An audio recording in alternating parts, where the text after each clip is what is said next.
আমাদের সময় সকল দর্শকদেরকে শুভেচ্ছা। দর্শক আপনারা জানেন ইতিমধ্যে কিন্তু ঘূর্ণিঝড় রেমাল প্রবল শক্তি সঞ্চয়ের উপরে হয়ে আসছে। আবহাওয়া অধিদপ্তরের 10 নম্বর যে বিজ্ঞপ্তি ছিল সেই বিজ্ঞপ্তিতে কিন্তু বলা হয়েছিল যে এই যে পায়রা সমুদ্র বন্দর থেকে 295 কিলোমিটার দূরে রয়েছে এই ঘূর্ণিঝড়টি এবং বেলা বাড়ার সাথে সাথে কিন্তু ঘূর্ণিঝড় এদিকে ধেয়ে আসছে। এবং দর্শক আপনাদেরকে জানিয়ে রাখবো যে পায়রা সমুদ্র বন্দর এবং মংলা সমুদ্র বন্দরে কিন্তু 10 নম্বর মহাবিপদ সঙ্গে জানিয়ে দেওয়া হয়েছে। এবং এই উপজেলার এই যে কলাপাড়া উপজেলা পটুয়াখালী এই উপজেলার যিনি উপজেলা নির্বাহী কর্মকর্তা রয়েছে তার সাথে আমরা কথা বলেছি। তিনি যেমনটা জানিয়েছেন যে উপজেলা যতগুলি সাইক্লোন শেল্টার রয়েছে সে সকল সাইক্লোন শেল্টার গুলো ইতিমধ্যে খুলে দেওয়া হয়েছে সাধারণ মানুষের জন্য।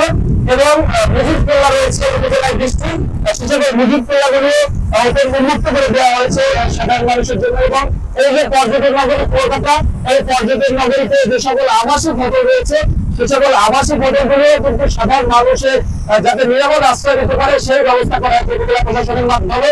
এবং এখানকার যারা আইন শৃঙ্খলা বাহিনীর যারা রয়েছে পুলিশ এবং থানা পুলিশ তারা কিন্তু ঘুরতে আসে সাধারণ মানুষ রয়েছে তাদেরকেও কিন্তু তারা নিরাপদ আশ্রয় থাকার জন্য অনুরোধ করছে।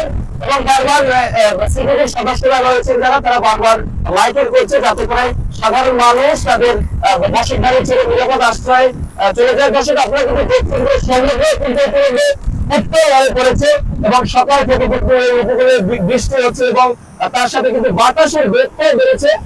দর্শক এই মুহূর্তে আমার কাছে এটাই ছিল এই কুয়াকাটা সমুদ্র সৈকত থেকে সর্বশেষ আপডেট। পরবর্তী আপডেট আপনাদেরকে আমরা আবারও জানার চেষ্টা করবো। ধন্যবাদ সবাইকে।